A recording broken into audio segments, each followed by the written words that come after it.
Another Sunday, another loss for the Jacksonville Jaguars at home, this time to the New York Jets 32-25. We'll discuss that here on a postcast of Locked On Jaguars.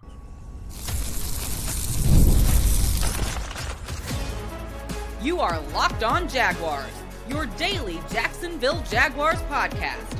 Part of the Locked On Podcast Network, your team every day. It is your team every day here on Locked On Jaguars. We thank you for making us your first listen. Reminder, you can find us wherever you watch or listen to podcasts. Make sure you do that and check us out every single day here on Locked On Jaguars, where it's your team every day. Shout out to the everydayers for joining us.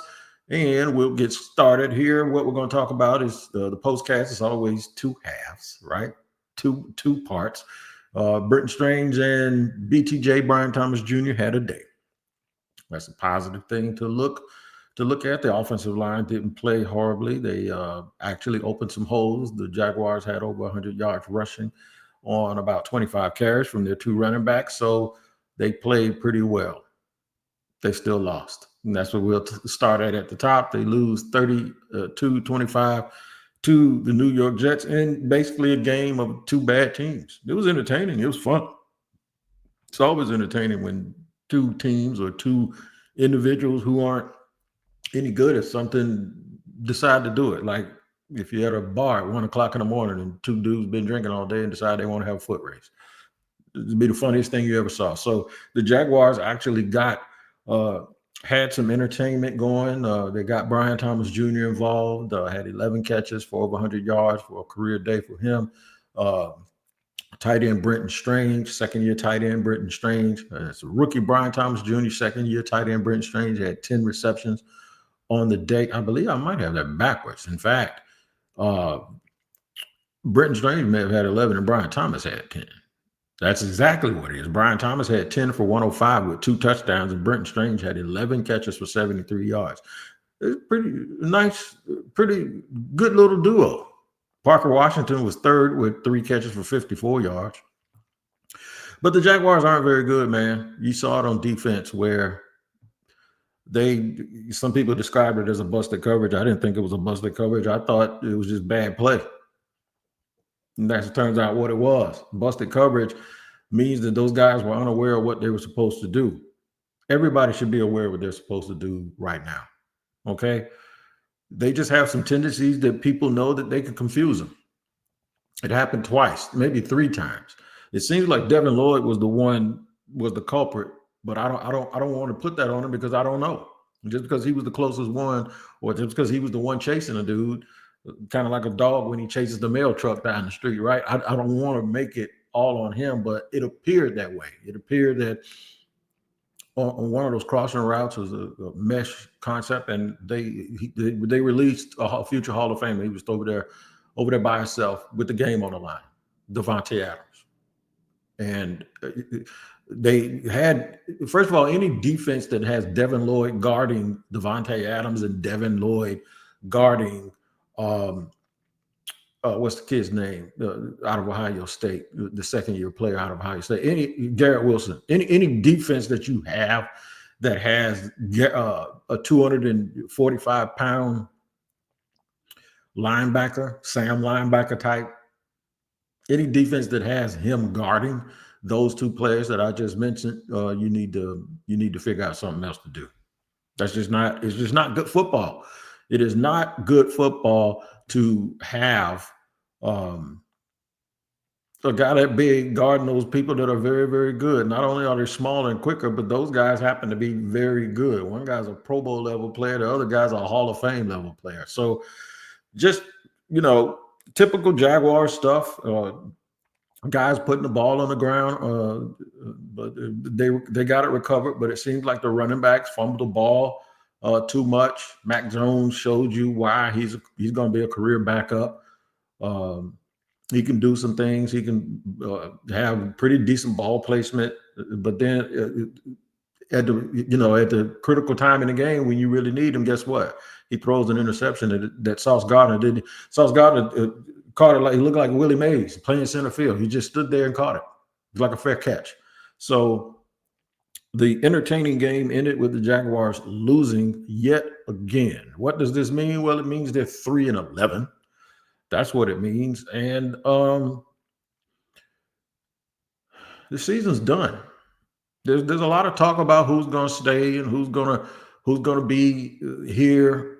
Look, for a while today, when I was watching the game, I was kind of proud of the fact that the guys were fighting. I was kind of proud, and I know everybody's talking about tanking for draft picks. I never have discussed tanking like that because I just think it's almost a physical impossibility. It's just like something you can't really do in a contact sport. So, um, for me, I was happy that the fans were being entertained, and I was very, very pleased with the fight and the crispness that the guys on offense um, were putting out.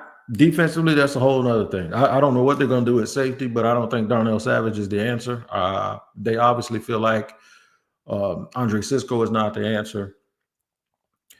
Tyson Campbell didn't have the greatest game today. He was kind of in a blender a little bit. So, there's a lot to sort of be upset about, but not when you expect it. Not when you expect. This is a 3-11 football team. There's nothing that they're going to do that's bad that's going to surprise me or anybody else. If you are surprised or shocked at anything that goes bad for the Jacksonville Jaguars, I don't know what to tell you. Spirited effort. The crowd was loud, and they saw Brian Thomas Jr. show that he is probably a top 10 receiver. I ain't talking about rookies. Obviously, he's one of the 5 best rookies in the NFL. I think he's the top 10 receiver in the National Football League. So what we're going to do is we're going to talk about him and Brent Strange, a guy that I wasn't very high on, who is showing himself to be a young player who can be an asset to this football team moving forward. We'll discuss that and more in just a second here on Locked On Jaguars.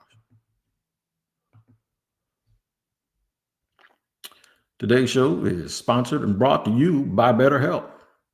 BetterHelp is therapy for people who need it. Sometimes you don't know that you need it, but there are times during the holiday season and times like this where it makes you miss people, makes you have memories, or if you're not feeling well, man, it'll really, really make you feel sad because these are happy times, but for people who are struggling, it's not so happy. If you're thinking about considering therapy, make sure you tap into BetterHelp. If you want to stay, whether it's about pain management, how to cope with pain management, how to deal with death in the family, how to deal with just time management, trying to make sure you can spend the time with your loved one that you need. If you're thinking about starting therapy, give BetterHelp a try. It's online, entirely online, designed to be convenient, flexible, and suited to your schedule. Find comfort this December and this holiday season with BetterHelp. Visit BetterHelp.com/lockedon today to get 10% off your first month. That's BetterHelp, HELP.com/locked-on. Y'all know what time it is, man. It is that time. That's right. College football. The playoff is back, and it's here. It's bigger than ever. And with the newly expanded 12-team format, it's guaranteed to be bigger and better than ever, bringing you all the hard-hitting and high-flying excitement that you love. TNT Sports coverage of the college football playoff begins December 21st, starting with the college football playoff kickoff show presented by AT&T at 11 a.m. Eastern. Leading into our first matchup, SMU, Southern Methodist. The Mustangs battling the Penn State Nittany Lions at noon. Then the Clemson Tigers look to upset the Texas Longhorns in a showdown at 4 p.m. Eastern. Don't miss a moment of the action. Watch the college football playoff presented by Allstate live on TNT, True TV, TBS, and Max.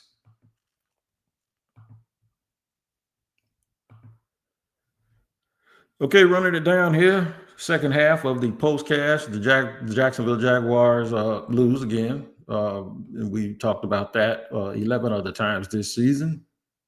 10 going into the day, but now it's 11 as they lose 32-25 to Aaron Rodgers and the Jets. Y'all got a chance to see one of the best that ever laced it up in Aaron Rodgers. And he had a really, really good game today. He looked like the Aaron Rodgers of old a little bit, and that's because the Jaguars are not a very good team. He was 16 out of 30, 289 yards and 3 touchdowns. And then get this, he had 6 carries for 45 yards. Aaron Rodgers is like 51 years old, man, and he out there running around and scrambling. It just goes to show you that the Jaguars, and you can't blame them for this, they didn't game plan and think that he was going to be running. I get it. They didn't game plan and think that he was going to be running the ball. Uh, Only one sack.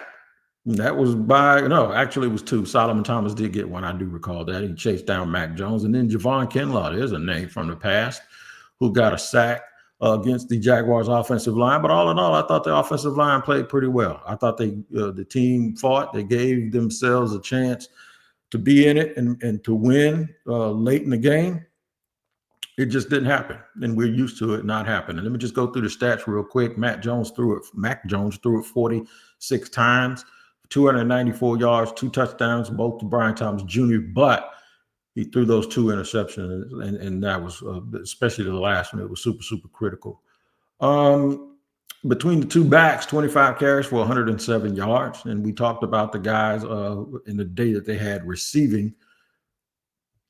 Jeremiah Ledbetter was the only player for the Jacksonville Jaguars to get a sack. So shout out to Ledbetter. Ledbetter did a flip too. 300-pound man flipping, man. I'll tell you what, that's entertaining, right? But the thing is, man, the only thing that you can extract from this game today is that a lot of young guys, in their moment, they played well, and they've been waiting for this moment to play well, and they played pretty well. They showed that they're valuable. I don't know if Brent Strange ever going to be an All-Pro or ever be a dude that you look up and say, man, that second-round pick was worth it. But I do think that he has shown he could be tight end too. He could be your tight end, which is exactly what he is here, because Evan Ingram ain't going anywhere. He's going to be out for the rest of the season, but Evan Ingram's going to be right back here next year because he's coming off of an injury. So he's going to be your second tight end, Brent Strange, and he's showing that, hey, man, he can be a little bit of a reliable player. It's not that the Jaguars don't have people to spread the ball around to. It's just that the Jaguars don't have people who are good enough to make sure, with the exception of Brian Thomas Jr., I believe, who are good enough to make sure that you know where they are all the time. That's why moving forward between young players like BTJ and Brent Strange and, some of the guys that they've already extended, they have some pieces here, but they don't have enough pieces, in my opinion, that somebody who's been here for 3 or 4 off seasons and cycles, they shouldn't get to stay here. Albert Breer said that, it's officially over, for the something like that for the Jack. He tweeted out, he said something to the effect of, we're going to start maybe seeing this process for the Jaguars. Some people are really playing or coaching or whatever their last few games. That's what he kind of hinted at. He didn't quite say it that way. And now it leaves speculation up for the fans like, okay, what does Albert know? Who they're going to get rid of? Because there was another report that came from somebody reputable and credible that I think it was Pro Football Focus, if I'm not mistaken. Maybe not Pro Football Talk. That's who said it. Shout out to Pro Football Focus and Pro Football Talk. But I think Pro Football Talk said that maybe Trent won't be going anywhere because he has a close friendship or he has a close relationship with both Tony and Shad Khan. This ain't about that, man. This ain't about relationships. This ain't about who's nice. As a matter of fact, I want this team. I think the team is everybody's nice down there for the most part. I think I would take a little bit of 2017 chippiness if it means more wins. I sure would. I'd do it in a heartbeat, man, because I tell you, ain't nothing like sitting around having marshmallows by the fire, everybody getting along, but ain't nobody accomplishing anything. And I think that's what that's where the Jaguars are right now, man. They are just not a good football team at all. I thought they had a chance to win all of these games down the stretch, but obviously that was because I thought, I didn't think Trevor Lawrence wasn't going to be around. But once Trevor went out, for me, the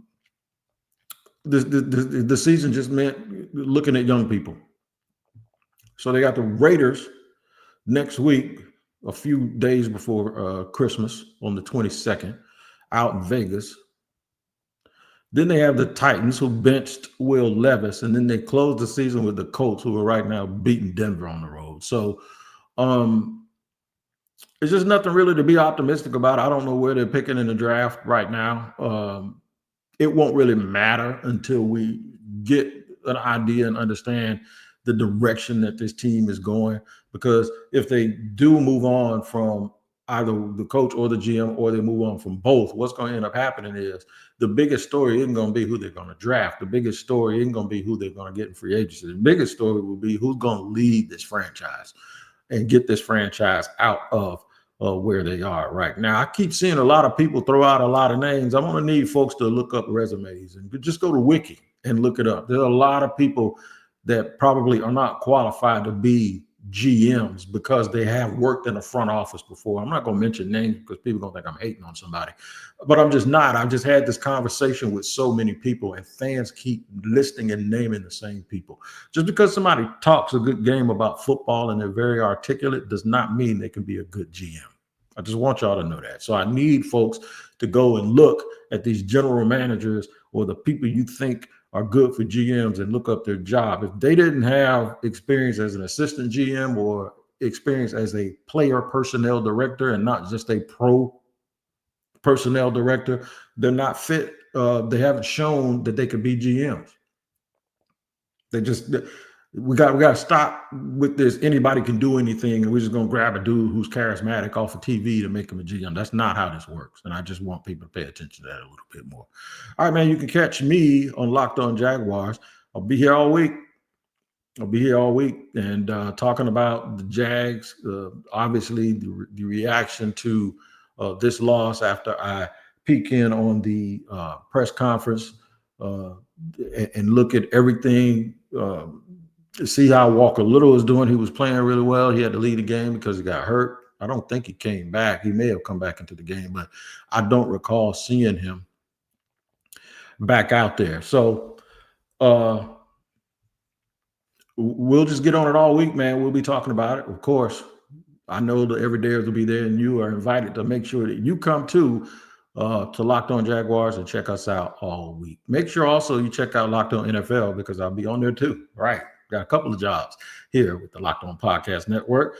Tyler Rowland will hit you in the morning, early in the morning, starting tomorrow morning with the Madman Show. Of course, in the morning, he'll tell you all of the big stories from this weekend, and then you can slide by the barbershop and holler at me in the middle of the day, man. Jaguars lose 32-25 to the Jets. Spirited game, very, very entertaining, but a loss nonetheless. All right, we'll take it to tomorrow. We'll talk about all of this and more, the ramifications of now the 11th loss for the Jacksonville Jaguars this season. We'll see you tomorrow on Locked On Jaguars. Make sure you tap in.